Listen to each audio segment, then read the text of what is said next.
But then you watch a game like tonight and LeBron kicked his ass. He's not ready to be a top 15 guy, but he really, really, really gives a shit about every game. It's great. I love it. This is a long, sustained offensive excellence that when you watch it feels legitimate. We're not going to be nice. What do we care? We're just these, let's call it what it is.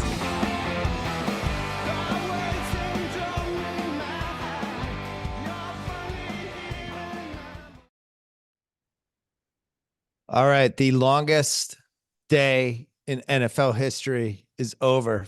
Sal is euphoric. I'm exhausted. I'm on the East Coast. Sal, we had 13 and a half hours. No, I can't 16 speak. almost 16 and a half hours. 15 and a half hours? What's 9:30 Yeah, we're in the 16th 16th hour. I feel like I can't do math. Air traffic control who worked a double shift staring at screens all day. And now have to do it again on Zoom for an hour. But yeah, it ended great. Yeah, I know. Congratulations. Jets Vikings feel like it happened about 100 hours ago. I'm a little groggy, but you are out of your mind excited. The Cowboys have stolen one. They win in Pittsburgh, a 15-play drive that included a fumble that went backwards and landed on the 4-yard line. Then they get stuffed. You have fourth down. You run a pick play. And Tolbert, who seems like he's about to have a heart attack 30 seconds earlier, somehow makes this great catch in traffic. You win the game. And more importantly, Dak. Not a lot of those for Dak over the years. No. Zero. No, I don't think I mean, I was planning on being miserable. I thought this was going to cap off a Mets Cowboys back-to-back 6.5 hour. First of all, you were funny yesterday because you texted us and you're like, I'm on the East Coast. I'm going to be able to watch the London game at a normal time. That's your text voice. And then you forgot about, you didn't account for a lightning storm that would keep you up till 1:30 in the morning. But that was so good, man. I mean, we deserved it. We had like 445 yards to their 220. We outplayed them almost every facet of the game. Yeah, it's true. Fields threw for 134. The Steelers didn't even rush for 100 yards. Pickens was 3 for 26. How many did you double their yardage? You had 25 first downs. Yeah, you almost doubled their yardage. And yet 4-4-5, 2-2-2. And you know what? More than that, you're never going to hear this probably again. McCarthy outcoached Tomlin. He really kind of did. I mean, not just that last drive, that last drive, why they used that timeout, I have no idea, right? That was a cat and mouse game, why Tomlin called that timeout. But just the play calling, I was proud of McCarthy. You know, all right, Dak had his couple of picks, but just the way he got up and down the field was just chef's kiss. Can't say enough. Well, you ran the ball, which I didn't. I mean, I went into the game. I picked Pittsburgh. Once there's an hour and a half lightning delay, I don't feel bad about any pick. I mean, I'm in Boston. I could have hedged against the Steelers bet, but I did not expect, out of all the things to happen, for you guys to run the ball. And Rico Dowdle, the 20 for 87. The Steelers don't look like the same team to me from the start of the season. They've had a couple injuries, but they didn't have the same oomph. You know, we knew their offense wasn't going to be that great, but defensively, I just felt like they got lucky with a couple bad Dak throws, right? But other than that, I didn't feel like there was a ton of pressure. TJ Watt, we heard from a couple of times, but for the most part, kind of felt like you guys were doing whatever you wanted, and Dak seemed really comfortable the whole game. I didn't think it was a good sign for Pittsburgh at all. Well, I think they get out yardage most games, but they keep you out of the end zone, right? So they kept us to 13 for 59 and a half minutes, whatever, more. But you're right. They should be moving the ball better at this point. And Justin Fields, especially against a second-rate defense. I mean, we had guys with Overshown. We had Tyrus Wheat, Carl. I could name guys you'll never ever hear of again on defense. But they didn't do it. They couldn't get downfield, which was great. It was really a team effort I haven't seen from the Cowboys in a while. Oh, you're so proud. It's like you just watched Harrison hit a grand slam. You know, better. It was, as you're watching it, you are thinking, or at least I was thinking, like, this is kind of a perfect offense for the Cowboys to go against. Yeah. Because they just have these hodgepodge defensive backs and they're just dying to be thrown on. But the Steelers are the exact wrong team to do that. You know, you get the Lions next week. Pretty sure that secondary is going to be in a little bit of a different shape next week against Goff and those receivers. I watched football all day. I watched everything. And the Steelers and the AFC North in general, I just don't know what to make of it. Because the Steelers, they win. There was a moment today when it seemed like Cincinnati was going to beat Baltimore. When it seemed like if the Steelers won tonight, they're going to have a 2-game lead after 5 weeks. And now everybody's bunched together again. But it just feels like they missed a window. But I'm not sure they're that good either. Yeah, I mean, I was talking to House about this on Ringer pregame show, and he's like, his big pick was the Steelers. I said, that's fine, but any team who scores 20 points has a shot, right? Yeah. It's against this knuckleball offense, because they're only going to put up about 17, 18, 20 points a game. So that's why I felt good. But yeah, the fact that they're not in sync as they should be is interesting. Yeah, they've gone 18, 13, 20, 24 last week against the Colts, 17 today. So they are who you are. I forgot you did the Ringer pregame show today. So you've been going. So that was even before the London game started. So this is the longest stretch of media, longest break you've had doing media in the same day. This is I guess it. now it's Monday. I don't mind it though. Let it do. Let it go. It should be all day. It should be the second you wake up till the second you go to sleep. In fact, I'm going to sprint upstairs after you say good job by you, and that'll be that. I don't think I've been on the East Coast for a London game. It's kind of great. Yeah. Because, normally when you're on the East Coast, and we both grew up here, so we were used to it forever. And then we moved to the West Coast and football started coming on at 10 o'clock. But the London game was always this 6:30. You always woke up because you were a psycho. I would kind of wake up at some point, somewhere in the first, second quarter, and somebody was always up 17-0, right? That's just how the London game goes. It's like, 17-0, Rich Eisen's getting guys' names wrong. And you're like, it's the London game. This time I got to watch it the entire time, and as it led to Vikings 17-0. So I actually got to actual feel for how it goes. And it just is a long day. I mean, especially like this Monday Night Football or Sunday Night Football. Even if it ended at normal hour, it's still midnight or it's still like 11:45. It's very dark on the East 109. Coast when these night games start, right? It's always weird. Like when we go back to do Kimmel in Brooklyn every September, October, it's like, oh my God, the Monday night game doesn't start till 8:50. It used to start at 9. Remember when we were growing up, it was at 9. Right. Like it was like almost like 9:10. Yeah. So, I do feel like, I don't know if we just get older and we're used to being in routines, but I felt out of whack the whole day because I didn't have my West Coast routine. Like I had the 4 TVs on the multi-view. I didn't really get to see enough of the Indianapolis Jacksonville game. I didn't know when to have my coffee. It's like, when do I have my coffee? Usually I have my coffee right after the late games, but now it's like, we're between the early and the late games. What do I do? Yeah. It was pretty fun though. You probably blew off church too, which was odd. I did blow off church because of the London game. Yeah. Okay. Let's play a game of, is it time to believe? Is it time to still believe in the Cowboys? We'll start there. You're 3-2. You're a game behind this weird C-words team that's 4-1, that's scoring 34 points a game for a month, basically, but also hasn't really played anybody. Are you back in? Are you believing again? So what does it mean if I believe? Do I believe they can make the playoffs and then blow it like they do every January? Yes, I do. But it has less to do with them than it does with what the league has presented us. Like, which potential 7 seed am I afraid of in the NFC? Like, right? Who would you be afraid of? Seattle or Chicago? Who's going to grab Arizona? Who's grabbing that 7 seed? I was going to go through the So I'm in Boston. I thought FanDuel would have your division odds yet. They don't have it yet. But yeah, I would assume you're still favored, right? Or close? Or maybe the Eagles are favored? This win helps, but it was the Eagles, right? Yeah, so they don't have it up yet. To answer your question, who are you afraid of? This NFC playoff picture is super weird. So there's only one undefeated team. Minnesota's 5-0. There's only one 4-win team. It's Washington at 4-1. Detroit's 3-1. Then the following teams are 3-2: Seattle, Green Bay, Chicago, Atlanta, Tampa Bay, and Dallas. And then Philly and New Orleans are 2-2.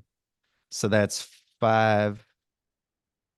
It's 11 teams that realistically think they have a puncher's chance, including everyone in the NFC North. So A, I don't know who you'd be afraid of, and B, you should probably be afraid because there's 7 spots for 11 teams. Well, we only kicked one team out, right? The Panthers, and I think we kicked the Giants out, so they have to actually go away because we told them to. I think we have to reinvite the Giants back, maybe to like a cocktail mixer or something. I don't know. They look pretty good today. It's so weird. They are such a weird team. Daniel Jones every 2 years has a weird road game, right? We should have seen it coming.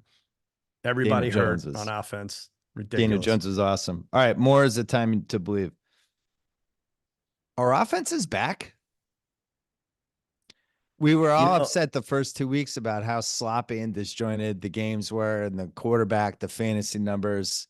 This was the first day where it really felt like, there's some exceptions, but it really felt like teams were moving the ball. They're having drives, running good plays, zipping the ball around. It was way more entertaining football today. I thought so, but I thought that last week too. We had some early games, 10 a.m. out here where it wasn't like 7-3, right? There was a lot of scoring in the early games last week. I'll say you might have a whole different category for this, but I think the rookie quarterbacks all being decent now obviously helps the offenses, right? Where those were just duds week 1.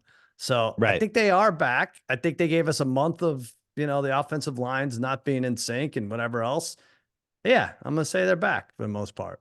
Well, I was just looking at our fantasy scores in our knockout league, which I'm now 0-5, which I don't know if you want to talk about that now or later. Did you lose that? Somehow lost today, even though Damashek's started Fields over Joe Burrow, who had 38 points.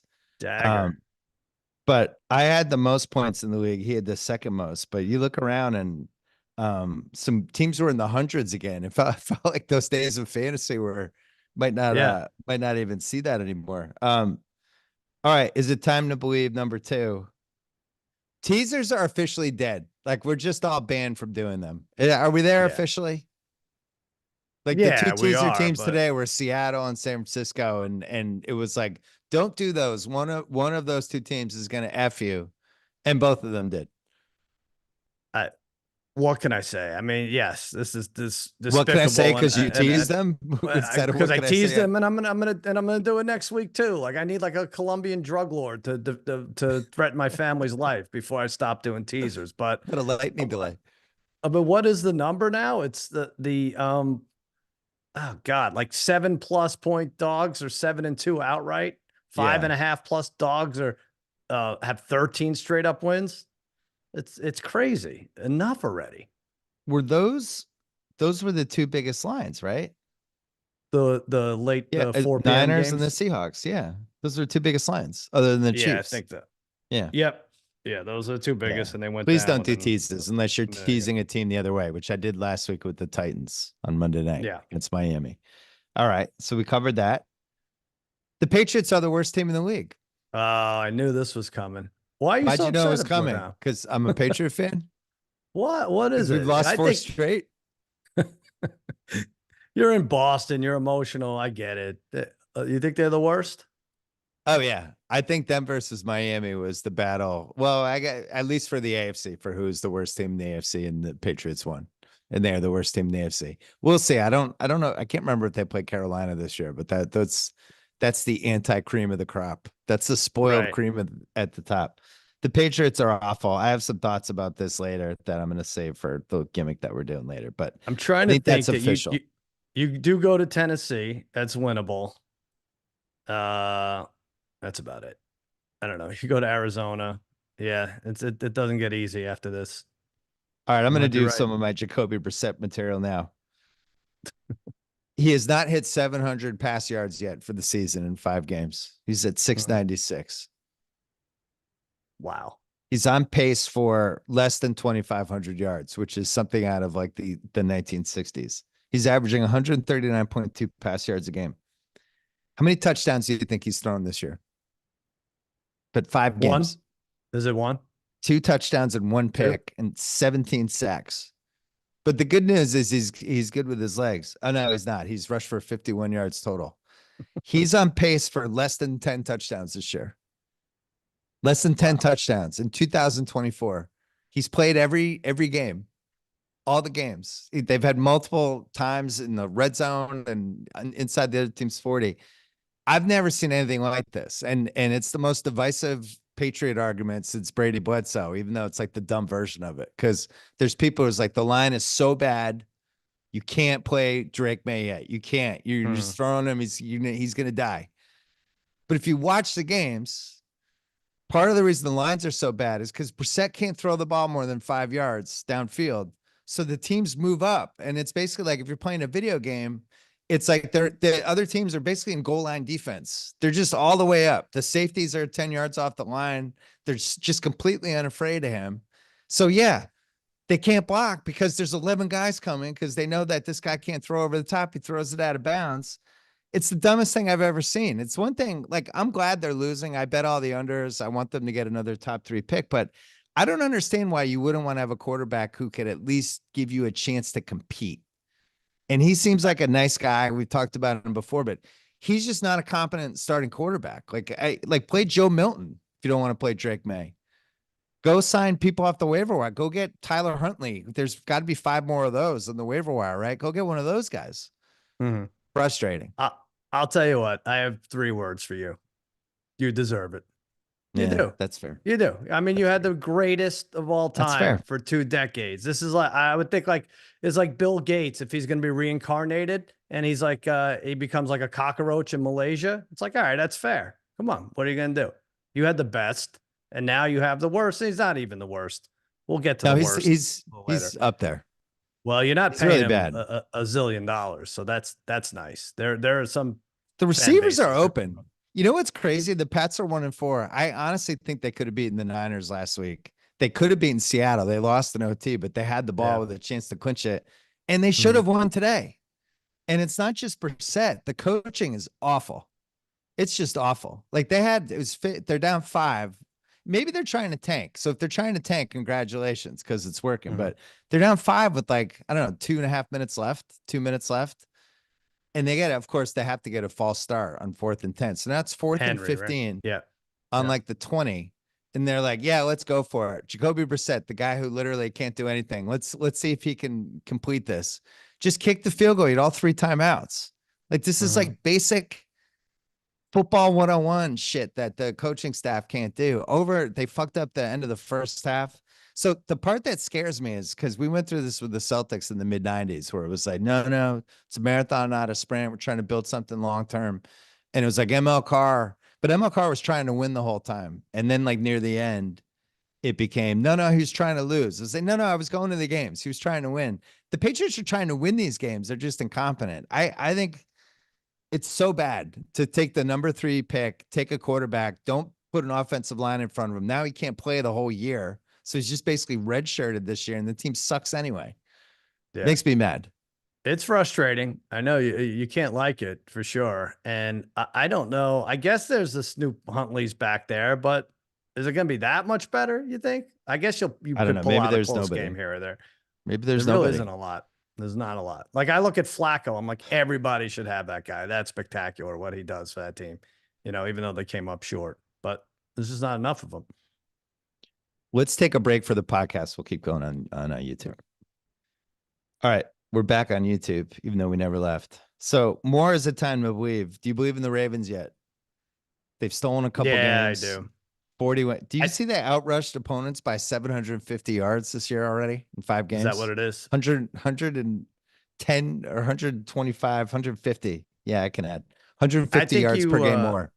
You nailed it. You said they're a must watch. What'd you call it? A must 4 box. Oh, I tweeted Lamar is the king of multi-view. He's just got to, at least regular season, he's got to be on. He's too exciting. Yeah. And you could hate the team and you could hate everyone on them and for what they've done to your fantasy team, like Mark Andrews and Flowers and Justin Tucker, these guys, but they are a must watch. And I don't know. I feel like they're more dangerous how they did it today than if they have like a 10-point lead. Cause we see how they struggle to hold leads, but good luck keeping them under 35 or 30, right in there. Cause they have different ways to beat you. And Derrick Henry, you could forget about him for like a half hour. And it's like, oh yeah, there's a 35-yard run. They have that at their disposal. Yeah. They have a weakness, which is you can throw on them. And the Bengals threw on them over and over and over again. There's this, I was looking at the play-by-play after the game. Starting in the 3rd quarter, I think there was like 6 or 7 straight touchdowns just passing back and forth before that Burrow interception. But they couldn't stop Burrow. Burrow was getting whatever he wanted. And it was just a horrific Bengals loss, which we will talk about in our next segment that we have. But if I had to pick an AFC team, I would still pick the Chiefs, but it feels like the Ravens have the most answers, especially with the Bills starting to slide back. The Bills were the rabbit team. They look good after 3 games, but there's a lot of holes with the Bills that we can discuss. But it feels like Ravens, and the Texans are kind of, they're not knocking anyone's socks off, but they're quietly 4-1. They're going to be 5-1 after next week. And it just feels like they're headed to like 12-5, 13-4, and we're not going to understand it. But their quarterback's just fantastic. They have a pass rush. There's enough there that I would bet on the upside with them, don't you think? I think so. I want to see this Nico Collins injury because that seemed like 2 different games when he went out, right? For the Texans. Right. So that's what I have to see. But the Ravens are right there. Here's the thing with the Bills. I know everyone wants to kick them to the curb because they had like a weird game today and, McDermott, whatever. 2 weird games. I'm looking at that division and they're minus 220 to win that division. The more I look at it, I think 9-8 takes it. I'm not impressed with your team we went over. I don't think the Dolphins claw back. And I think 9 is now optimistic for Aaron Rodgers Jets. Yeah, the Bills on FanDuel are minus 220 and the Jets are plus 340. And that seems out of whack because I think the Jets could easily go 9-8 and somehow get the division. The next one for Is It Time to Believe? How wide open do you think the NFC West is? Because the Niners are 2-3. Yeah. And Arizona once again came back and did some stuff. Went just after last week when we counted them out. And then Seattle's 3-2, even though they looked awful today. But talk about 9-8 could take a division. That feels like a 9-8 thing. So the Rams are 1-4 heading into a bye, but they're getting Kupp and Nakua back, and I'm not writing them off yet. Like they're 15-1 on FanDuel to win the division. I'm not writing off the Rams yet, as bad as their defense is. No, you can't. You can't write off any of those teams. And it is a little bit weird that the Niners they're 2-3, right? I didn't get this wrong. Yeah. They're 2-3 and they're favored at minus 115 to take that division. I know they play Seattle Thursday night, but Kyle Shanahan's becoming a master at blowing double-digit leads in the fourth quarter, which wasn't really their thing. Back in the Super Bowl year and the last few years that they've been dominant. And obviously McCaffrey is a big part of that, as good as the backup's been. But yeah, no, you can't count any of those teams. Arizona, but McCaffrey's he's not on special teams, right? Special teams has murdered them this whole season. He's not on the defense messing up some of these drives when they just need to stop. So I'm sure they're trying to blame McCaffrey, but I do you feel like it would be that different with McCaffrey? Well, I think if you're talking about closing out with double-digit leads, maybe close fourth quarters. Yeah, you're right. You're right. Yeah. Oh, I had on the Houston Is It Time to Believe. Remember we talked in the Futures Pod about could Houston be the 1 seed? I feel like that's still in play. When you think with the KC receiver injuries and really probably nobody else in the AFC, I wouldn't rule out that one. Is it time to believe Aaron Rodgers might be smaller case wash, not all caps washed? Aaron Rodgers, I think you could believe that like 3 times every week and then go back to not believing it, right? Like he looked like he had a debilitating injury today and then like came right back on the field. Yeah, what was his up with body that? language suggests that he doesn't want to be there a lot of the time, right? But then it's like, oh, he's yelling at the ref for one of the worst throws we saw all day at the end of the game. So in that regard, I'm like, oh, he's back. That Aaron Rodgers is back. But I'll say the hopeful thing is he recognized that Garrett Wilson, who everybody told us we had to take in the top 6 picks in our fantasy draft. I have him in 2 leagues. He did hit him. I mean, how many receptions did he have? Did he have 10 I thought he had 12. No, he had 12, right? Yeah, he had touchdown. 12. So that's promising. But talk about a team that's like out of sync. Should be a lot better than they are. I ran up to take a shower when Rodgers went down because I thought the game was over. It was like they're carrying him off. It's done. And then I came back down and my daughter's boyfriend was like, Oh no, there was a rough in the kicker call, and now Rodgers was headed to the booth end and just came back in. And then all of a sudden the Jets were driving. It's like, what just happened? And then they showed the rough in the kicker, and it was the worst rough in the kicker call probably in the history of football. It was Really bad. Worst case scenario. What's the other one? Like running into the kicker, but it's a 5-yarder. Yeah, that's 5. Yeah. The I Yeah, I mean, he threw 54 times. And on the other side, I don't know how much you want to talk about the Vikings, but Sam yeah Darnold made that a very winnable game. He was 14 for 31, and he seemed worse. I know his last drive was probably pretty good, probably his best. But I don't know. Maybe he might be a little banged up too. I thought he took a hit in the first quarter and was never the same, which of course the Yeah. announcers didn't notice. Right. I had that for the next. Is it time to believe? Is it time to believe Sam Darnold and or Derek Carr are turning into a pumpkin soon as we head toward Halloween? Oh, good timing. Sam Good was timing. 14 for 31 today and airmailed like at least 8-9 throws. And Jefferson got pissed at one point, and then he made a couple near the end to basically save the game. But both of those guys, like the Vikings are 5-0. I'm not going to shit on Sam Darnold, but yet Right. you watch a game like today and you're like, I'm still not going to trust this in January. I'm just not. Yeah, I think everything kind of has to be perfect for them to be perfect, right? Like Yeah. Aaron Jones went out early and their offense was Right. different. But And he's Aaron Sam Jones. Darnold, That happens to Aaron Jones. yeah, right. But an injured-ish Sam Darnold was asked to do more and really Yeah. couldn't. I mean, if it wasn't the Jets, such lethargic offense, they would have been in a lot of trouble. But they get the leads, man. They were up 10-0. They did it Yeah. again. You know. Got a couple plays. So you would have Darnold turning into a pumpkin over Carr. Who would you pick? You get to pick one for a pumpkin. Oh, we got to see Pumpkin Carr turn. tomorrow. Yeah. I'll say Carr just because I feel that's safe. What's he gonna do? The last one is a time to believe. The rookie QBs, Caleb and Daniels. Yeah.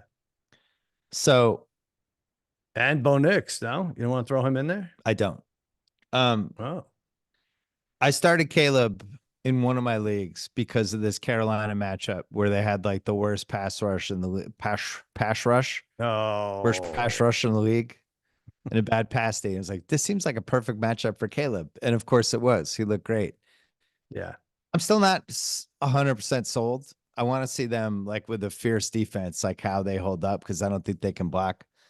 Daniels looks like he's going to be an MVP candidate now. Yeah.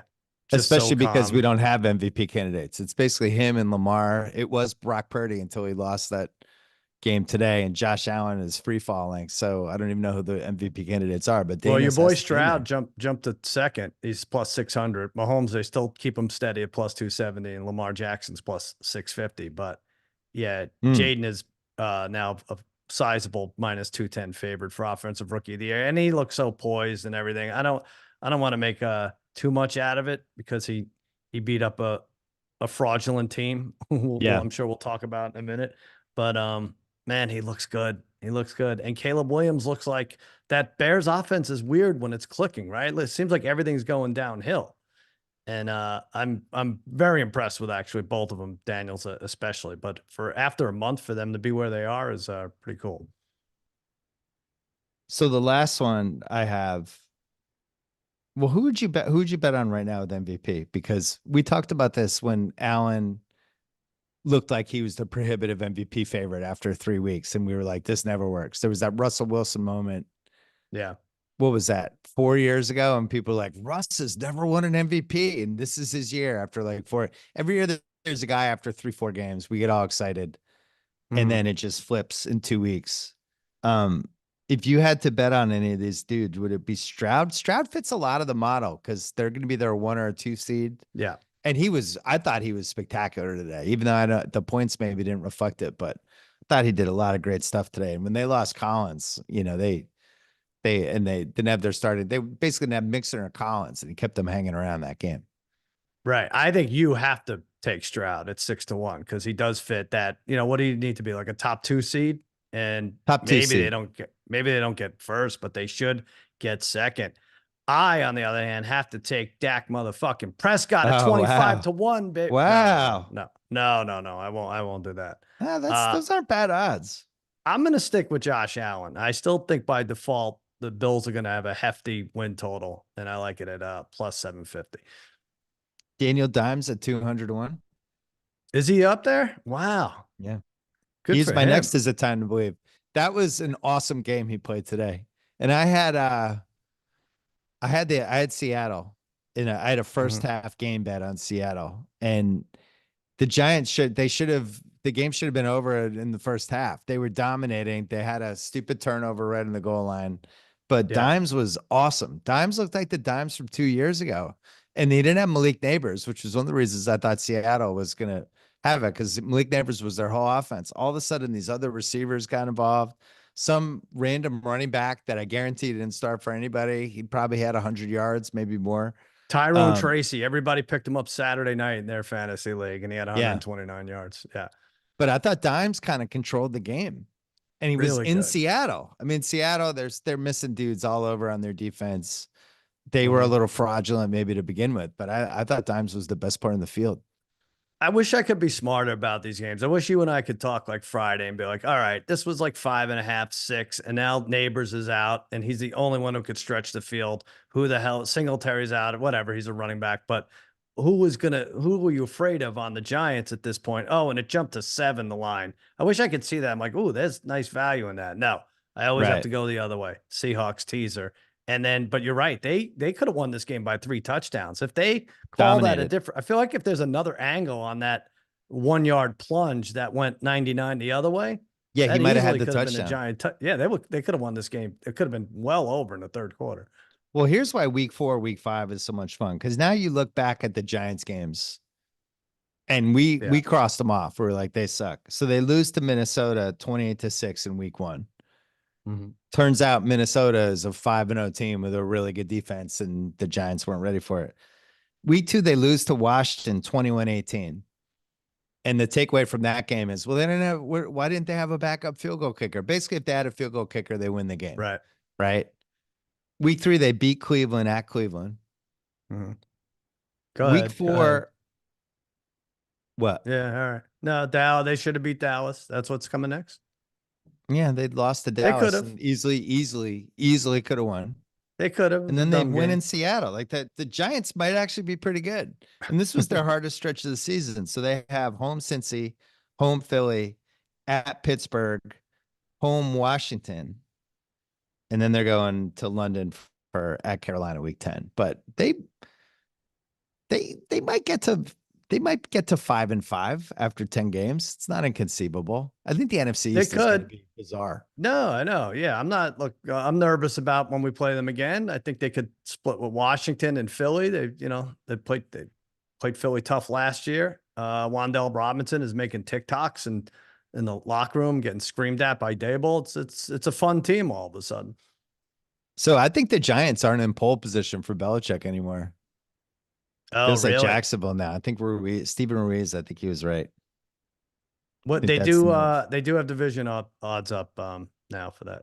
What is it? Give it to me. It's still the Eagles plus 130, Commanders plus 200, Cowboys 260. Your Giants 20-1. Take the Giants and the Rams. Now that we said Washington last week. Remember when we did that a week ago? Washington was plus 360. Yeah, we change our mind all the time. No, but we were just saying that's good value, and now it's 2-1. Yeah, now it's down to 2. Yeah. The last one for Is It Time to Believe is I know the Bengals, and we're going to talk about in a second that they blew that game, but the Bengals offense, like the Burrow stats and the 2 receivers going, like the Bengals offense is back. That's like the fantasy offense where it's like I'm just getting Burrow and I'm getting both receivers, and I'm like that I think that's what we're going to get the rest of the way. Yeah, 5 touchdowns in close games for Burrow. Yeah, I'm with you. Burrow looks great. Something's just not right otherwise. Yeah, I mean, what do you have? Just to Higgins and Chase, it was like 280 yards. But yeah, he's on he's on fire. Just can't win. Now it's time for today's Player Bundle segment presented by State Farm. Oh.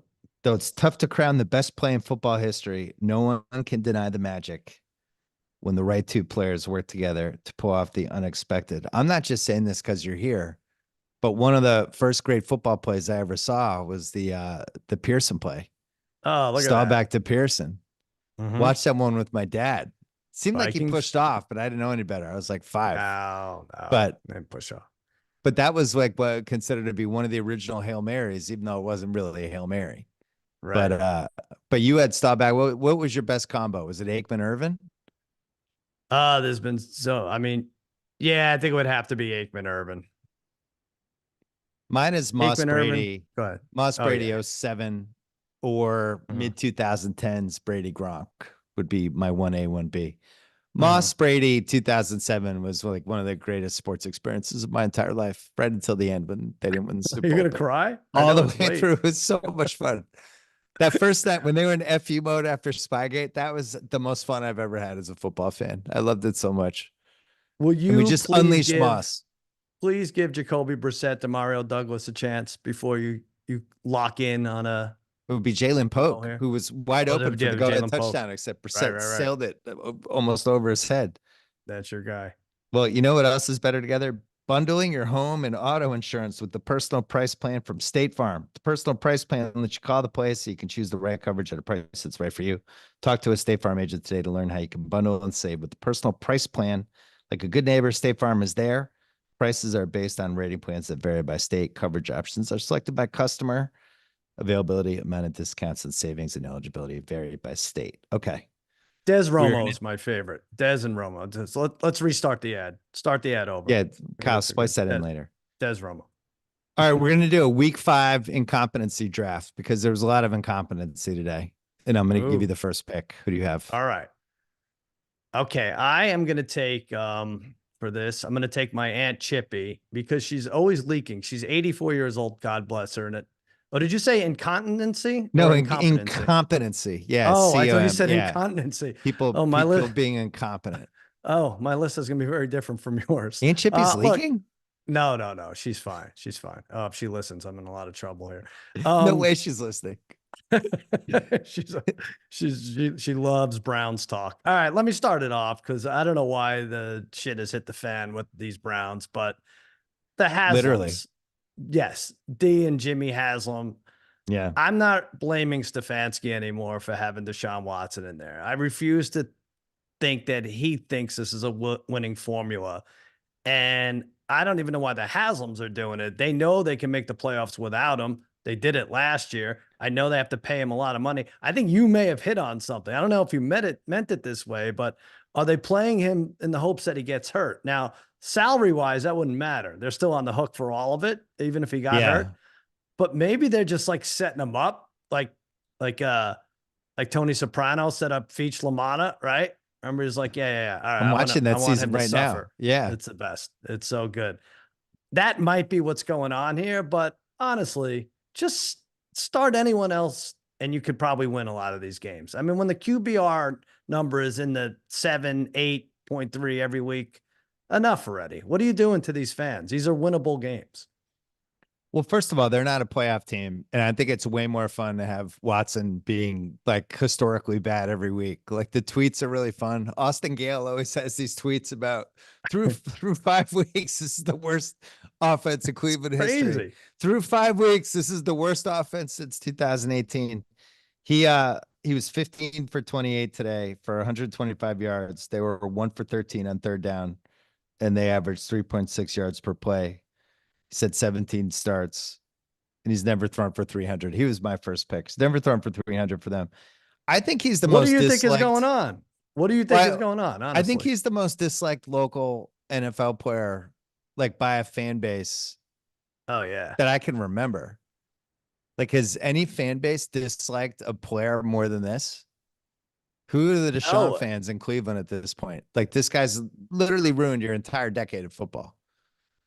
I don't remember a guy holding a city hostage for a single sport like this. Like, I think there's probably you could name a bunch of basketball players that stuck around a little too long, maybe cost some team, but this is just bizarre because you have last year to compare it to, and they had 4 quarterbacks, maybe even 5 by the time it was over, and they made the playoffs. So yes, they're stuck with this contract. They're never going to dig their way out in the next 5, 7 years, whatever. But yes, they could also make the play. Not this year. They're not making the playoffs this year. But what the hell did Jameis Winston do that they don't want to put him in. I mean, it's outrageous now. So there's 3 possible theories. You asked me what are they doing? Yeah.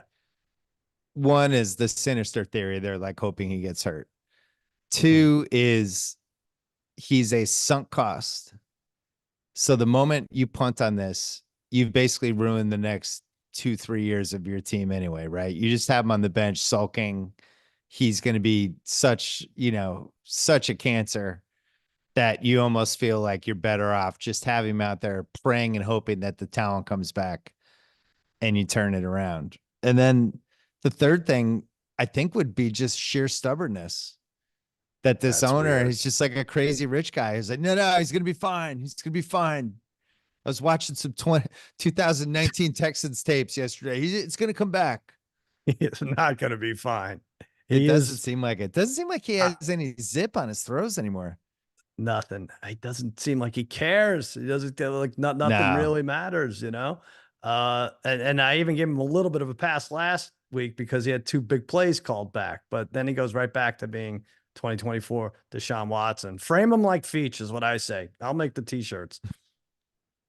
It's a really weird thing to have a sunk cost on a team. We had it on the Celtics with Vin Baker when it was just clear he wasn't going to be able to play. And then you just go to the salaries and you're just like, oh my God, like we're not getting out of this for 3 more years. Like it's almost an entire presidential term. There's no outs. We can't trade him. Like, just play him again. Maybe he'll get better.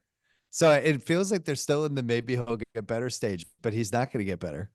Can Stefanski make a statement and be like, listen, I'm a 2-time coach of the year winner. You people don't honestly think that I think this is our best path to winning, right? Like future employers, please know that this is, I have a gun to my head here and this is all hassle. Well, it's like first year at JKL. It's like Daniel had to do a bunch of stuff that ABC wanted him to do, and he didn't get to follow his vision for the show. Oh, okay. All right. Yeah. That's what happened. I think. Mm-hmm. I think that's what happened. Feach, Daniel. Yeah.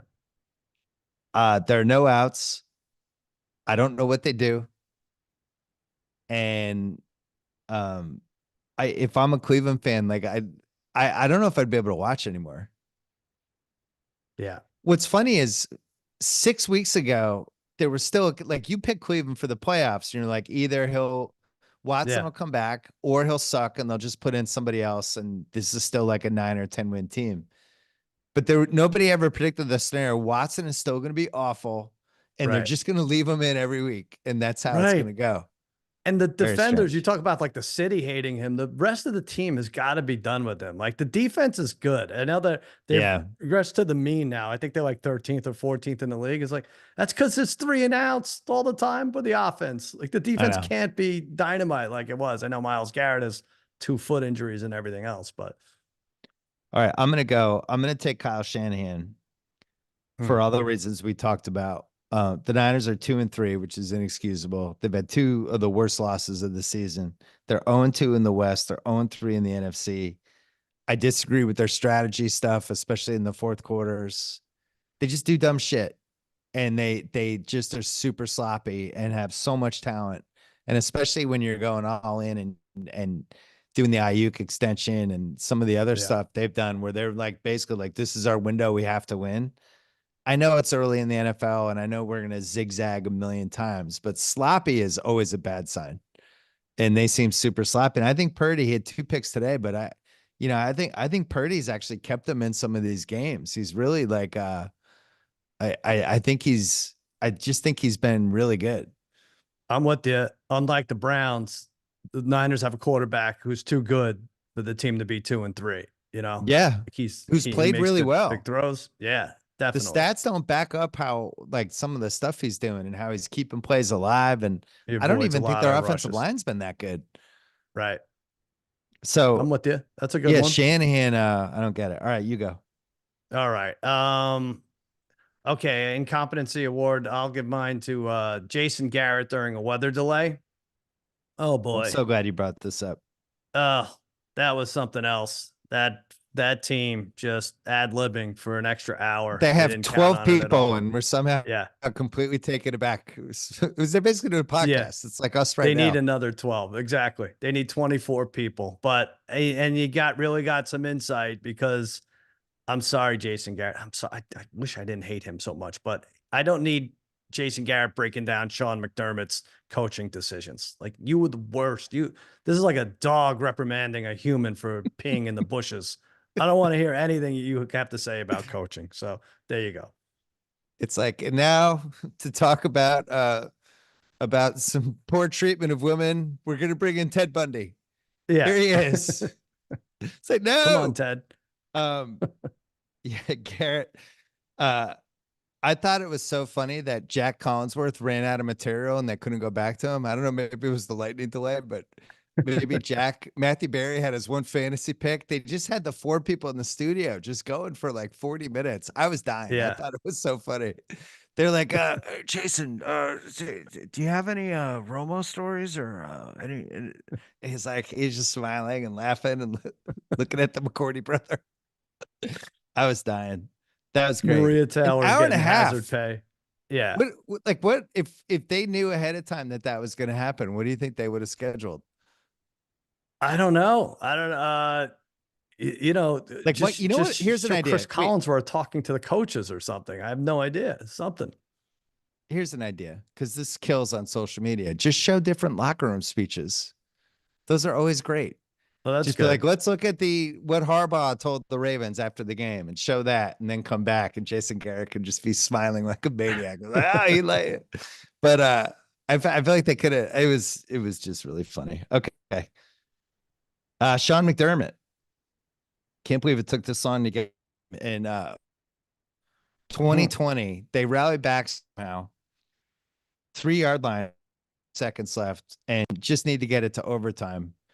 And Houston has 3 timeouts. And anyone who who's ever played a video game knows, run the ball 3 times, make them use all of their timeouts. They're going to get the ball with about 11 seconds left, no timeouts, hopefully on like their 40, and there won't be enough time to do anything. What do? Allen just chucks it downfield 3 times in a row. Houston gets the ball back. Stroud plays it perfectly. Fairbairn hits a 59-yarder, and Houston wins the game. Some of the worst coaching we've seen. Like, even Doug Peterson was like, wow. Wow, that was dumb. Wow. He owned it, McDermott, right? He said he blamed himself, which is good. But did he own it? Oh, yeah. No, he said, he's like, it was poor coaching down the stretch by me. That's on me. But he did say it. But I think what these coaches have to realize is everybody's kicking 60-yarders on the other way, right? So even if you were normally going to go for it, take a chance by year 5 or 10, just know that everybody's 1 first down away. In fact, I get annoyed with announcers now where they're excited, by a 55-yard field goal. It's like, all right. It's like when we used to be when we saw someone flip a bottle and it would land upright. Yeah, like, the guy in the Vikings made times. 2 of them today, and it was like, he's just shown up in the league yesterday. Very strange. So Allen was 9 for 30 for 131 yards, and Buffalo was 3 for 14 on 3rd down. And they're like, let's just chuck it from our own 3. Really grim. What do you have? I am going to go. All right. We've talked about this. The NFL schedule makers, the 4:05 start. All right. Let's say you have a quartet of afternoon games. 2 of them Thank you for bringing 4:25. 4:05 start. And let me tell you something. Almost always, one of those 2 4:05 starts, there's a touchdown within 35 seconds. Yeah. And we can't catch our breath. That was today, the Raiders. Endings. 7-0 Raiders in 5 seconds. 7-0, and Kyler Murray scored early, right? In the missed both of them. And I know we could live bet, so it's not as bad as it used to be, but you lose a lot of value in like the Arizona when they score, and then they go behind, and your head starts playing games with it. Make it 4:15 and 4:25. 4:15. That makes a world of difference instead of 4:05. I have some advice for our beloved friends at YouTube. Yeah. One of my favorite relationships. They have to fix it so the multi-view, if there's the one game from the earlies that's bleeding into the late games, I need to be able to multi-view that. And that happened with the Ravens. Couldn't watch the Ravens, but multi-view with the late games. They just need to fix that. Right. So the 405. So you're saying there's 2 kickoffs before the 2 main kickoffs, and you want to see those? I only have one early game left. left, and I have all the late games. Just give me a new multi-view. Can't be hard. Yep. Zach Taylor, I'm picking in the incompetency draft. They have 4 losses by 15 points. They completely choked against the Chiefs and the Ravens. Today they got a gift of an OT fumble recovery from Lamar. Yeah. Who was fantastic today. And that somehow shotgun snap off the face, and it looked like yet another like dumb late game Lamar moment. We were like, God, why can't he figure out this one little piece? They get the ball, and they played it. To say they played it safe would be an understatement. They just basically ran in 10 guys 3 times in a row to set up like a 54-yarder for McPherson. And bad hold, he misses it. The Ravens get the ball back. Henry runs down, and they win. So Zach Taylor is 10 and 21 now in the AFC North. Do you know this? Is that what it is? The 3 teams he has to beat every year, he plays twice a year. He's 10 and 21 now. Wow. That's not good. It's not good. You know what else isn't good? Go ahead. Yeah. Last playoff team to go 1-4 and then make the playoffs, Washington in 2020. Apparently the odds are 5.6% for the Bengals. 2020, that's with the COVID new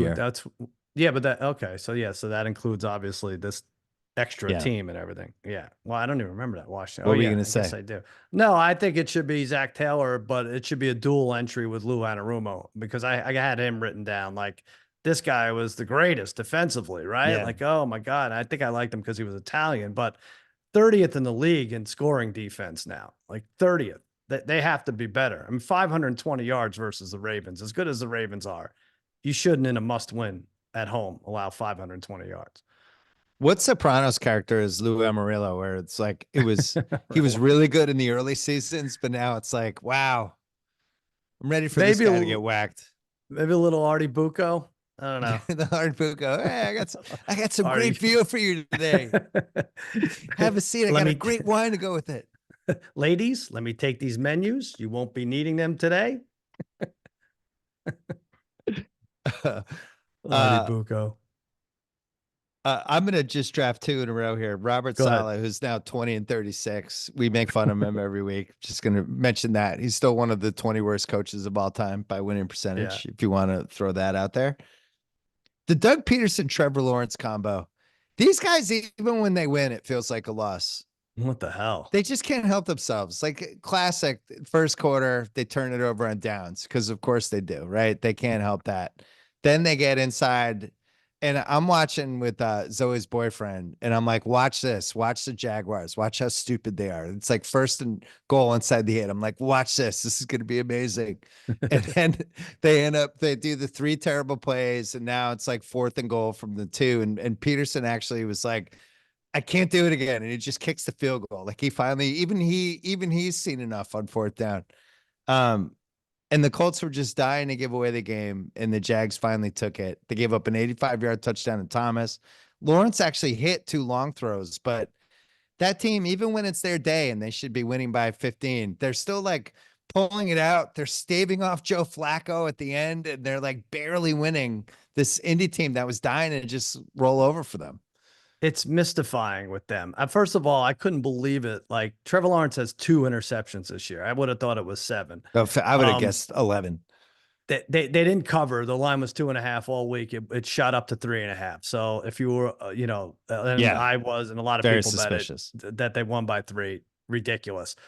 Why is it? They're defensively, they have the Josh Allen who changed his name. They have Javon Walker. They should be all over teams, right? And now you have Tank Bigsby in there, like, what the hell is amazing. That? Like, he had like 13 carries for 101 yards. Why aren't they winning games by 17? Especially games where, he could have been fired, like you said, Doug Peterson. This would have been 10 in a row if they lost this, and now he gets to go to London. Oh, even so, yeah. No, I think if they lose, I think that's it. Oh yeah, he'll go to London now. Yeah, for his 2 games. Do you have any other picks? Because I have a couple more. I just have another scheduling thing. WNBA schedule makers head to head with NFL Sunday 3 weeks in a row. You could see ahead of time the schedule, guys, girls, whoever.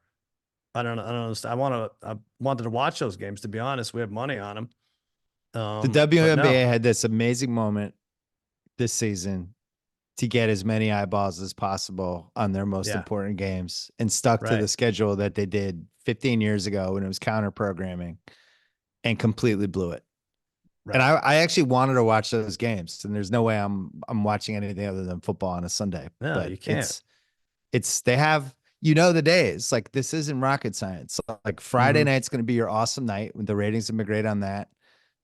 Wednesday night is another awesome one. You're not going against anything. Tuesday night, and then try to figure out a Monday, Thursday, and maybe some Saturday. Like, just squeeze some windows in, but don't go like you have a chance to blow this league out and make this really kind of a pretty mainstream league. It's not going to happen going against the NFL. Okay, so the question, just like it is with the stubborn Browns owners, is why? Why are they doing this? Who's telling them it's TV money, and it's ESPN, because ESPN wants that programming on a Sunday. That's the reason. And they just need to go to ESPN. The NBA was in the same situation 40 years ago with the NBA finals, which were being tape delayed and yanked around. It really hurt the league. And CBS is like, well, what do you expect us to do? Or take off Dallas? Like, we're not going to do that. Like, we're going to take off Dukes of Hazzard? Like, fuck you. And then finally they figured it out. They started putting the games on primetime on CBS. And it was the Bird Magic finals in '84, and the league took off. And the WNBA is blowing it. And they have to fix it. These games should be on, not against football, or if you're going to do football, try to do it so that, all right, Monday Night Football starts at 8:15 Eastern time. Then put a WNBA game on it, put a playoff game on at 6. So you're getting all the casual fans who want to like the league. I haven't even looked. I can guarantee you game 2 or 3 of the WNBA finals is next Sunday. I really wanted to watch those games today. I'm like, we have the Lynx bet. I'm like into this. The Liberty beat the Aces. Like, ridiculous. Next year I get it. They didn't know what was going to happen to the league and the Caitlin boom and all that stuff. I get this year you can make excuses, but next year there's no excuses. They have to figure it out. I'm holding the feet to the fire. You got another one? I have the NFL concussion spotters, because it seemed like Josh Allen got knocked out. Yeah. Like, just knocked out. And they showed replays, and his head hit the turf as hard as you can hit it. And it hit it so hard, it did the bounce back, almost like a knocked out boxer, when the boxer, and they go, oh man, that, like, the ref will just stop it. If the guy the head hits it twice, he goes out, and then he comes back in. It's like, yeah, they think he sprained his ankle. It was like, we have replay. Would it, like, Chris Nowinski, our friend who has been the big, like, he was going nuts. Right. It was like, just no question that something bad happened. And by the way, he sucked the rest of the game. So, I was saying the same thing. Like, hey guys, there's cameras, there's angles, they're showing replays, they're showing everything. You're not going to get around this. If this is protocol, you got to test this guy. You can't just throw smelling salts underneath him, and that's that. So, yeah, that was a bad one. How about this? We've done what? We've done like 13 incompetency groups, and we haven't mentioned referees once. I'm not going to. I don't have anything major complaints today, but that's pretty amazing for 2024. Yeah, that the refs, I agree with you. The refs haven't been that bad. I'll do some quickies. The Bengals field goal holder, Joe House, on $1 million picks, instead of doing Packers -3, pushing me to do Packers over 26.5. They were on 24 for 2 hours. Totals. He loves them. I'm never doing that again. House is like, I just want to bet the spreads. To me, the over-unders are roulette. It's like, play roulette. Yeah. It's been black 8 times in a row. Bet red. And I just feel like it's fucking random. I'm not doing that. Well, the good thing is you could get lucky with a defensive touchdown. No, House can fuck off. Seattle's defense was the only team to give up 17 plus to New England, got murdered last week by Detroit, give up 175 rushing yards to the Giants today. Mike McDaniel, I just want to shout out, Lombardi nicknamed him the disc jockey 2 weeks ago, and it's his best nickname since the clapper. And the disc jockey, he was spinning today with Huntley with the 15 points against New England, who's missing 100 guys. And then Our guy Raheem Palmer, I'm putting him in the incompetency draft. Really? Text us during the Browns game. I'm done with this stupid Browns team. It's like, why were you not done with the Browns? Like, I get staying away from Washington, but you're really betting on Deshaun Watson? Come on, I thought Raheem. that was my rat line. I thought, why the hell Washington hasn't punted in 3 weeks? Why is that line only 3? Browns haven't gone over their team total in forever. Jordan Love, Poto Will Levis. He's on there. Gardner Minshew, the Raiders were dominating. It felt like the first 40 minutes of that Broncos game. They drive down. He throws a pick 6, and the team completely falls apart, and he ends up getting benched for Aiden O'Connell. He ate a booger too while on the bench. I don't know if you saw it online. So that wasn't even his worst moment. You know, I saw that on TV, and I was like, I hope that sure looked like he was eating a booger. Yeah. So that's what it was. I mean, that's what they say. I mean, it's from the nose to the mouth. Yeah, I think that's what he did. Maybe it was salt. And then DK Metcalf, Hench said he has 8 fumbles in his career. I thought it was 9 since 2019 or something. Yeah, for a receiver. That's spectacular. Horrible. I have a couple more. You mentioned Levis. Well, Levis, I just throw him in there. He didn't even play this week, but how could he still be this bad? We saw these 3 guys, these 3 rookies pick up the game in less than a month, and Levis is still throwing the sidearm into the teeth of the defense. Who else do I want to say? I think that's a good big one. Big favorites in the NFL. We covered it, but okay. Yeah. You're done kicking our ass in money line parlays. Can you just beat teams like the Panthers and Raiders and, just give us a chance to win money, please, out there. Can we just go back to some stability? Yeah. Yeah. The stability of 2 favorites between 6.5 and 8.5 points. And can I just tease them and win both sides, please? Yeah. How about we'll ease into it. How about just that the 2 biggest favorites every week don't lose? How about just one of them loses? Let's do that. Let's start there. Can you imagine? I remember I was doing those underdog parlays 2 years ago, and none of them were hitting. If I was doing that this year, we would have a cajillion units. Let's go back to it. It is time for Guess the Lines, week 6. I think you're going to beat me because I guessed these 12 hours ago and I didn't change them. I don't know. I was off on a few. Thursday night, a shockingly important game, 49ers at Seahawks. And if the Niners win, both of these teams will be 3-3. And if the Niners lose, they'll be 2-4, and the Seahawks will be 4-2. Wow. I think the 49ers are favored. And I'm going to say 49ers by 2. All right. You edged me out. I was like, hey, let's start the week with a perfect 1.5, which is my favorite. You said 2. It's a full 3. Oof. They didn't like what they saw with the Giants. 3 on the road. Yep. The Seahawks are missing people, and I'm not ready to write them off yet because they can throw the ball. They didn't do a great job of it today, but they had a bizarre game plan today. Their running backs only had 7 carries. The Giants were just controlling the ball, and it felt like the Seahawks kind of panicked when they got the ball. They were like, "We can throw in these guys," and they just kind of got away from who they are. You mentioned the Metcalf fumble, but yeah, that offense should be way more in sync than it is. The one thing I'll say about this line is, don't the Niners, doesn't it seem like they need all the days to get healthy? Like Kittle doesn't practice on Wednesday, or any of these guys. Thursday game might be tough for them, especially, going to Seattle also. But I'd like to thank Jawan Jennings, who I've had on my bench for 3 weeks. And then finally I was like, you know what? You've earned it. I'm going to start today, buddy. 1.9 points for him. The Sunday mark. Oh, we got to go London game. We're back in London. Oh, good. Is Rich Eisen still there? Does he just stay there? He doesn't leave. What happens? He's there. Jags Bears. This is something. Technically a Bears home game. Yep. This is something. Something really, really horribly incompetent is going to happen in this game. And I have a lean on who it's going to be, but I think the Jags have to be favored. I'm going to say Jags -1. Damn it. Oh, we tie. Okay. I had one also. It's the Bears -1.5. Oh, Jesus. A lot of love for the Bears. So why do you think that is? They definitely have a little bit of a pass rush. There's no question. And they can throw the ball against bad defenses. I would say those would be the two things I would like about them. And what's the, if any,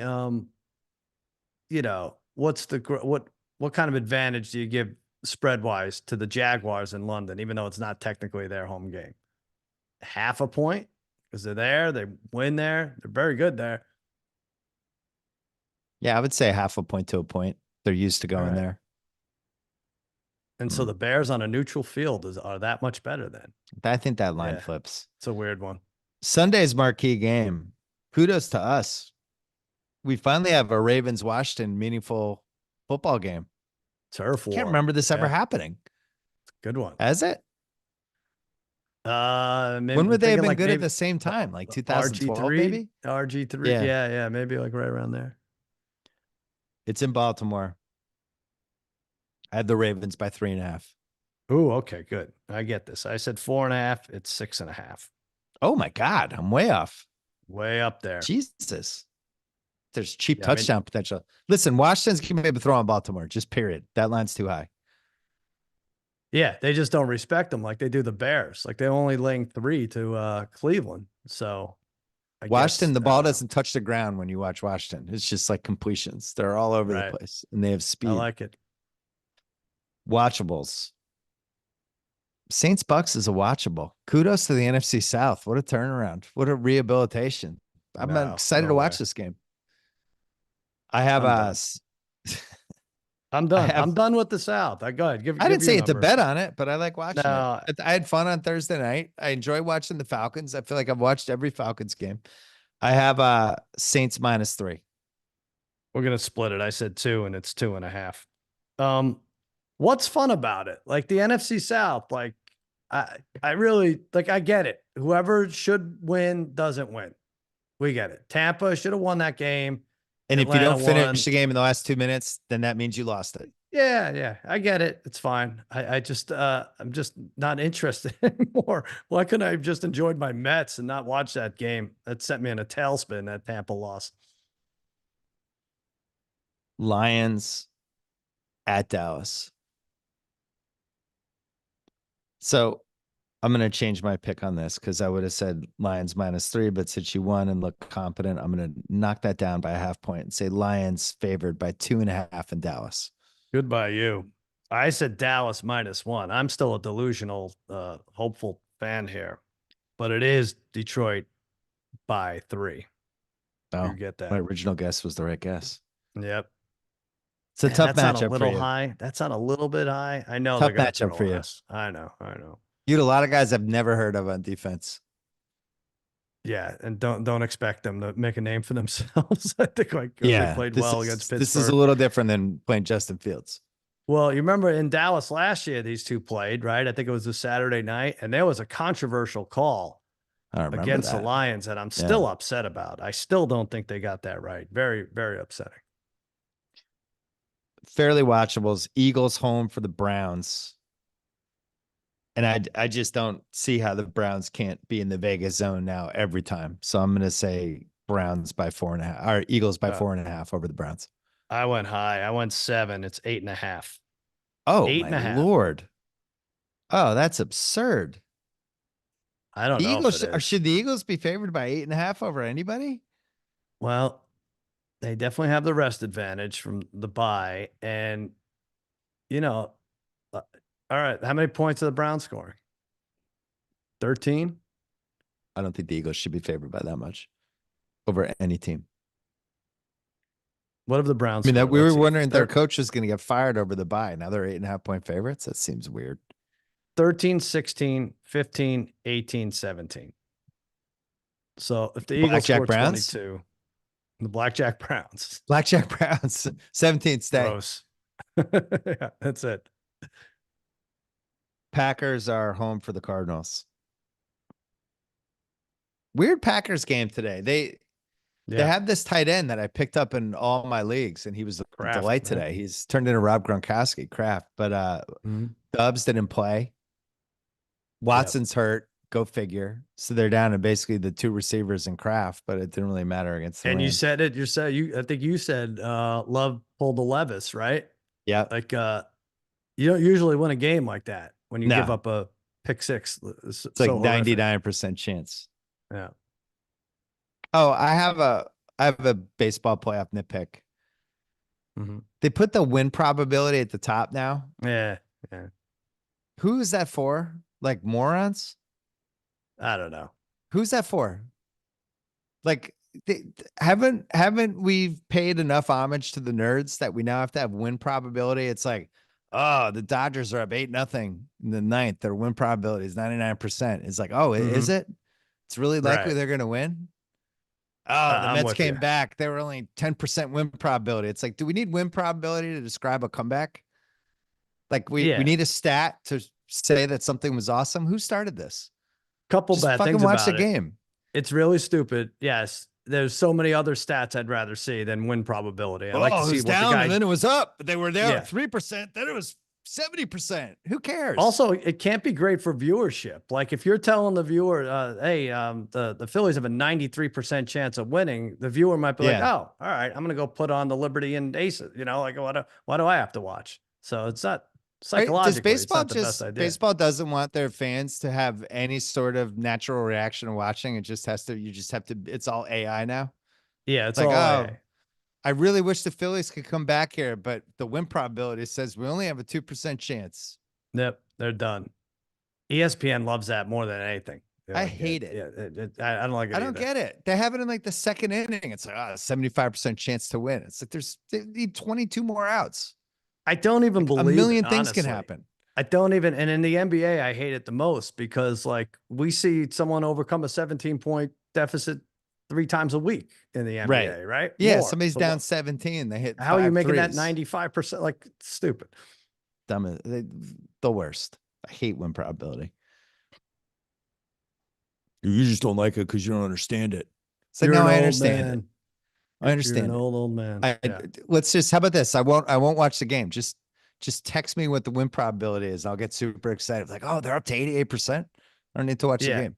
Anyone tells me a win probability at a party, I smack them in the face and I move on. Yeah, that's a great point. When have you ever had a conversation with anyone in a social setting where it's like, hey, did you guys see the Colts win probability? It's like 78% right now. It's like, what? Yeah. I thought it would have been like 67. It's up to 78. Hold on, I'm going to tell Bobby. Everybody's going to do this. The Colts are 78% win probability now. I thought it was going to be like 65. So Zoe's boyfriend's gonna hit you with this tomorrow. Who is? Zoe's boyfriend's gonna do this to you now tomorrow. Now everybody's gonna hit you with win probabilities. Bill Simmons eviscerates win probability. It's over. Of course, what's my win probability? Okay, he's stupid. You know what? We're 4. We're all right. You have 4. I have 4. We haven't guessed this one yet. Nephew Kyle, we want win probabilities after every pick. You understand? Just every time. My win probability is 53% right now. Guess the line, because I could give up if it gets to 75. I could walk away. There was one of the Mets games. It was like 2-0 in the 7th, and the other team had like an 89% win probability. It was like nobody trusts a single reliever on any baseball team. Right? How is it? How are you having an 80% win probability? You're 2-1 lead. No, I want to see it 1-0 in the 3rd inning. That's when you really want to see. They did it after the Alonso, that incredible Alonso homer. Right. It's like, oh, what was the win probability when he hit that? It's like, oh, it was 96%. It's like, cool. Can I also just enjoy the Pete Alonso homer? Because that was really cool. Do I need a stat? Yeah. We got a number covering his face as he's rounding the bases. I like stats. I'm into stats, but the win probability is too far. Fucking send it packing. Packers home for the Cards. I said Packers by 4. Oh shit. You get it. I said 5.5 and it's 4.5. Ooh, my win probability is up to 56%. It really might be. Chargers at the Broncos. I don't know who's going to be playing for the Chargers. They've been on a bye week and they've had a bunch of starters out. I hit the Broncos. Exactly. Yep. Broncos are not bad. This feels like a 1.5. Yeah, I said 2.5. It's 2.5. Chargers favored, right? That's what you had. I had Chargers 1.5. Yeah. It's Chargers 2.5. Yep. Is Denver poor man's Pittsburgh? I said to our buddy really Gus, poor, huge really, Broncos really fan. Yeah. I was like, the fucking Broncos are going to be 9-6. after week 16, and we're all going to be like, "What? How did this happen? How are they 9-6? Let's go through their wins, and each win's terrible." Did he agree? I mean, I wonder how Broncos fans feel about it. I think they're like, "Shh." Yeah, don't tell anyone. Yeah, very weird. I mean, the defense is better than I anticipated. I mean, Peyton's got him going in. Bo Nix got better too. I don't know. Who do you think has the best defense right now? Well, the Steelers had allowed like 8 points a game before tonight, but well, I don't think they have the best. I don't know who it is. No, I think it's. I don't think they're the best defense anymore. Patriots? Definitely not. Let's keep going. Steelers. Wait, who is it? You buried the lead. I don't think there's the best defense. There's not a best defense. I think it's Kansas City actually. Yeah. Oh, like if I had to trust the defense to make a stop in the fourth quarter and just like get the offense back on the field, I'd pick KC. Yep. Steelers at Las Vegas, and I'm gonna say Steelers by 3. Yeah, we both got this. It's exactly 3. Poop Fecta, Texans at the Pats. Texans, I mean, they have to be at least 6. And I'm going to say 6.5 over the Pats. Yeah, you got it. I went light on it. I said 5.5. It is a full 7. That pass rush is going to be a big problem. This is not a game to start Drake May.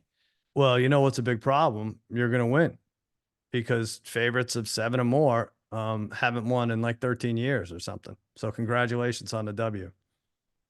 They're not going to win. The Patriots win probability went up to 80% once they set the line at 7. Seems impossible. Colts at Titans. I'm going to say Colts by 1.5. Come on.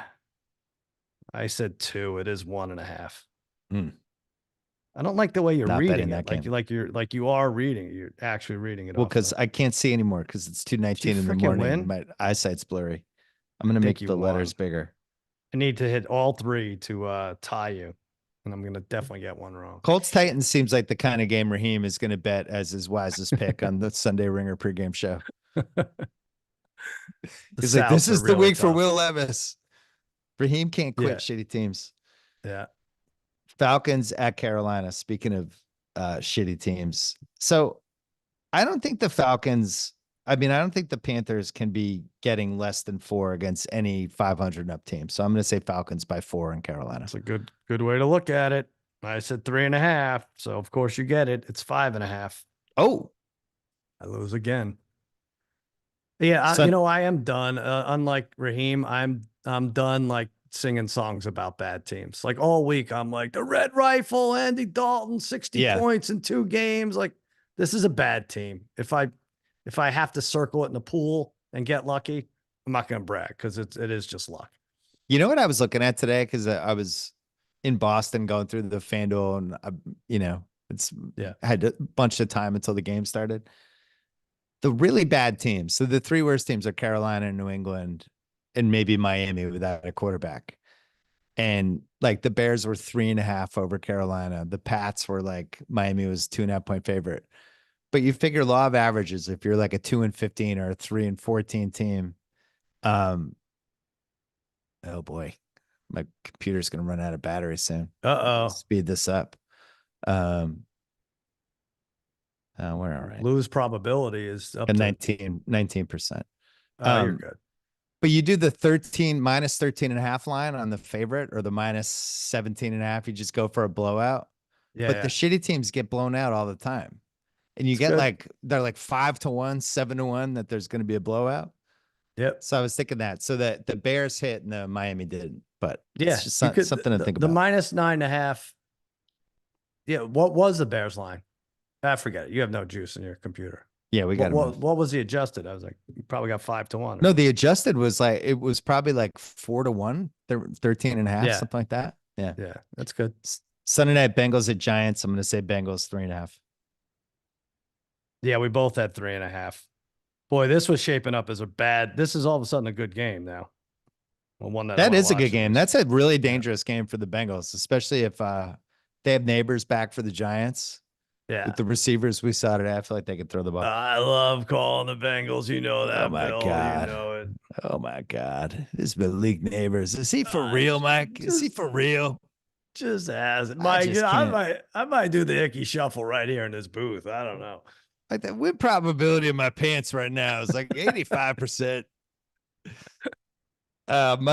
Monday night. Bills at Jets. I am going to say Bills -3. We split it. It's 2.5. I said 2. Congratulations. Another win at 2:30 a.m. for you. I'll tell you what, that's a fascinating Aaron Rodgers game. Yeah. Is everyone going to be back on the Aaron Rodgers train after they pull this out? People are going to be talking all week. The win Yeah. probability is very high that people will be talking about Aaron Rodgers this week. That's so stupid. You want to do, what's your Mets state of mind before we do parent corner? You know, I mean, you're used to rooting for October baseball, and it's freaking brutal, right? And you just want breathing room, right? So when you're up 1-0, you got another night that you don't have to agonize. Of course, the game's going to suck, but splitting Philly is all we could have asked for. I feel like we're in good shape. It's been a lot of fun, and it dovetails into my parent corner. So it's an emotional roller coaster. There's no way to properly explain it or convey it to people who don't care. And it completely submarines your entire month for as long as the team's in there. There's nothing else that really matters. You can't really function. Every game is a heart attack. It's although I guess the games are shorter than during the Red Sox heyday, so maybe that part is a bonus. But it's just debilitating. There's no other way to. There's no other verb. It's a weird TV thing too, because the directors play a huge role in the emotion of it. Like, just the close-ups of the fans. Cut to the fans, or you know, we're not there yet in October. Well, pitchers blowing on their hands, and you see the smoke and everything. It's just everything is so it's nuts. Yeah, I don't wish it on anyone. What do you got for parent corner? All right, so I mean, this parent corner would have been a little more effective before the Filthies tied up the series 1-1. But Thursday night, when Alonso hit that home run, and it barely went over the fence, but only he knew it was out, opposite field. And it was a top 2 Met home runs in terms of excitement and emotion. I put like Piazza's post 9/11 home run up there, just, you know, probably still first, but he hits it. It just clears the wall. And my sons and I were jumping up and down like lunatics. And we FaceTime Archie at college, and I'm running around the living room like the ultimate warrior.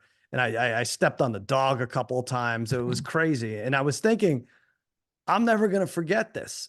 And I don't think the kids will forget it either. And I was thinking, how many moments do I have with them that they'll never forget?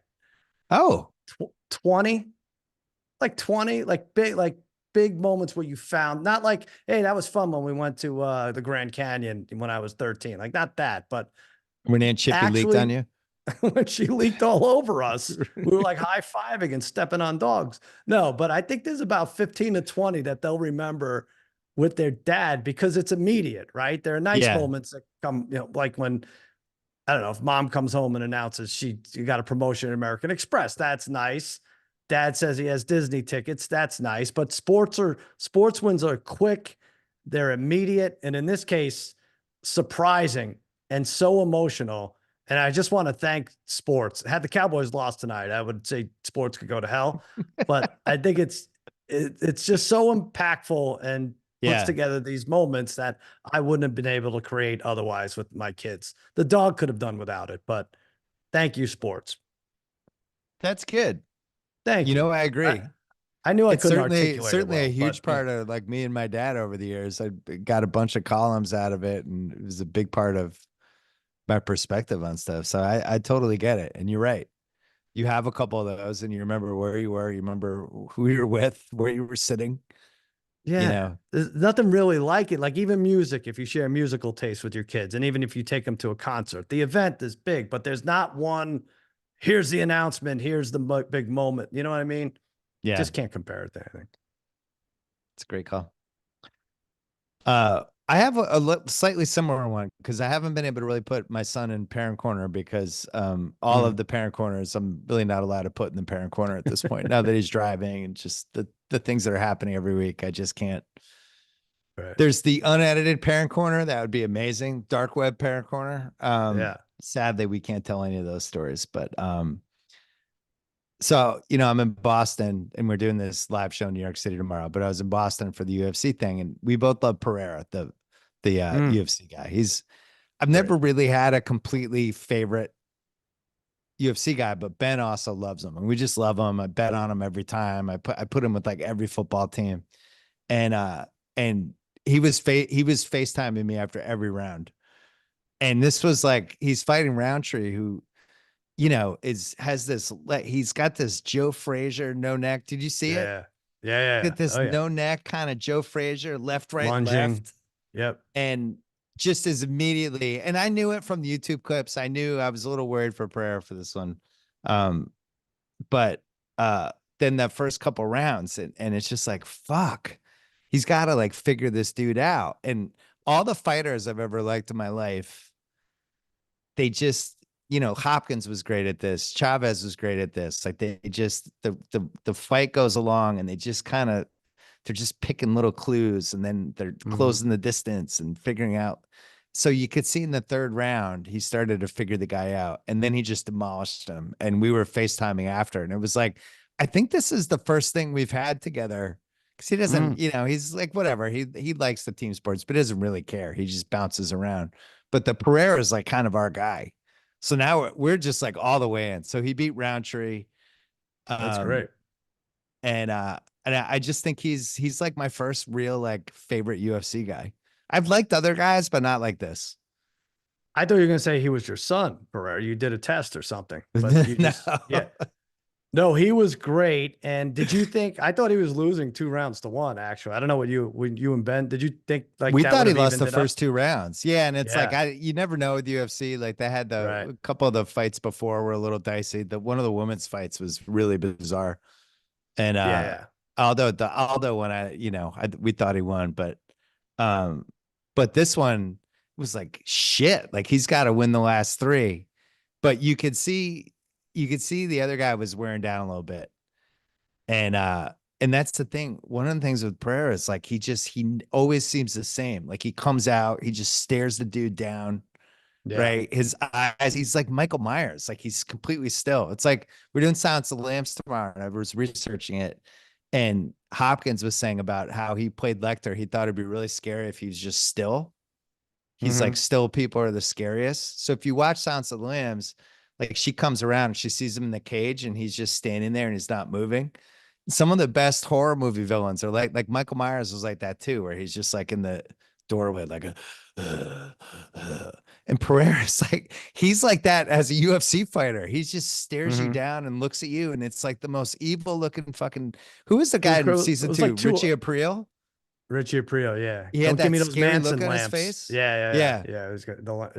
Yeah, he was good with that. You watch the fights and he's in the same shape the entire fight and he just figures it out. And you could see in the third round, it's like, I'm going to move a little closer.